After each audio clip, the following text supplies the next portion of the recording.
Ano ang compound interest? Ito ang paglago o pagdoble ng pera sa mabilis na paraan. Dahil pati ang interest ng pera mo, kumikita rin ang interest. Sa madaling salita, ito ay interest on interest. For example, namimili ka kung saan mo invest ang iyong 1,000 pesos. Bank A offers 10% simple interest annually. Sa Bank B naman, 10% din pero compound interest at compounded annually. Saan ka mag-i-invest ngayon? Ang 10% ng 1,000 pesos mo ay 100 pesos. Ibig sabihin, sa Bank A, kikita kang 100 pesos taon-taon. Sa loob ng 10 taon, ang total na kikitain mo sa interest ay 1,000 pesos. Nadoble mo na pera mo. Pero magkano naman ang kikitain mo sa Bank B na may compound interest?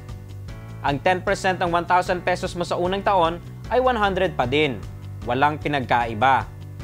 Pero mula dito, malaki nang magiging pagkaiba. Bank B will let you earn interest on your interest.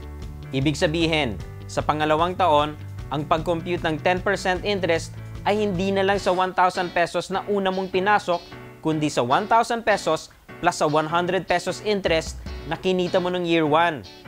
Kaya't sa pangalawang taon, ang interest mo ay hindi lang 100 pesos, kung hindi 110 pesos na. Sa year 3 naman, 121 pesos na ang interest.